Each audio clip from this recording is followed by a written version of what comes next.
Awaiting the negation of the negation.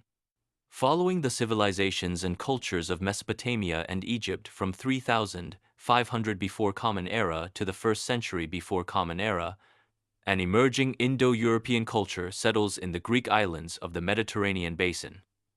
In the 9th and 8th century before Common Era, Greece is consolidating a forma mentis that will influence and nurture European cultures of the future.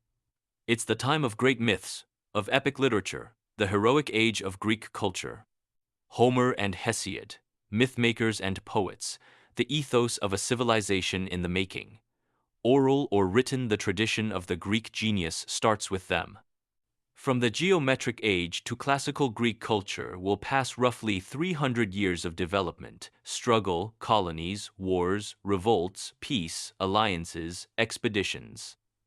The 5th and 4th century before Common Era, an age of Pericles, are known to be the glory of classical Greek culture, in which its most remarkable values have been consolidated in arts, science, literature, and philosophy. These centuries express an ideal, stability of values, a canon of aesthetic form. The model of classical Greek culture will have a direct impact on Roman Republican culture and beyond time in most countries of Renaissance and 17th and 18th century Europe. From this moment of stability, from thesis, Greek cultural values evolve in their opposites, and with the date of the death of Alexander the Great, 323 before Common Era, gradually they move to a period of political and social unrest, clashes of ideas and trends, diverse ethnic coexistence, and deterioration of a Greek ethos in what was to be named the Hellenistic culture. The drama, the tension, the shift from archetype to the individual, the anxiety, the insecurity, the contradictions of the Hellenistic forma mentis will reappear in another tumultuous century, the 16th century Europe, in the Baroque Weltanschauung. The Hellenistic tension will solve in the Christian zeitgeist of the 1st century Common Era, the passage from antithesis to synthesis, the leap to a new cultural model in the Roman Empire and the world for centuries to come.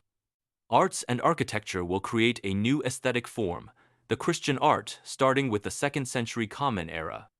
But literature will have to wait until the 12th and 13th centuries Europe for a heroic age of cultures like the Spanish or the French with Cantar del Mio Cid and Chanson de Roland and the Nibelungenlied of the Germans or the Song of Igor's Campaign of the Slavs, when again medieval cultures start with a consolidation of their chivalrous values, the thesis of the Christian moral model of feudalism.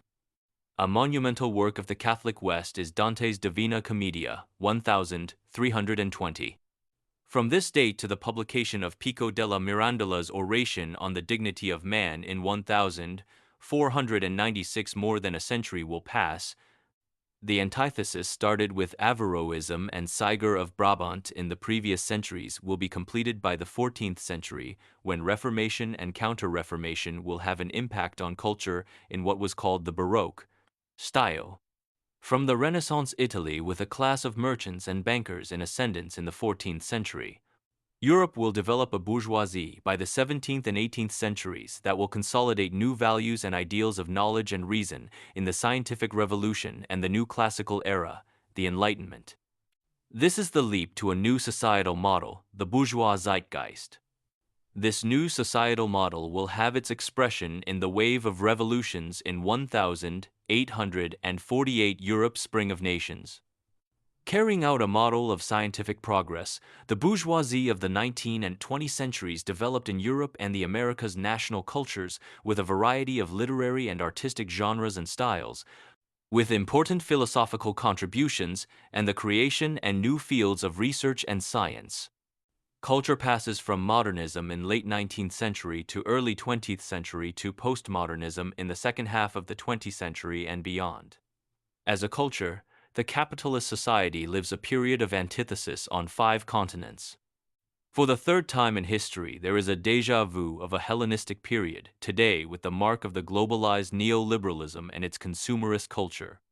Somewhere in the near future, the social, political, philosophical, or scientific change will bring forward the negation of the negation, and eventually mankind will make again the leap to a totally new society, young and fresh,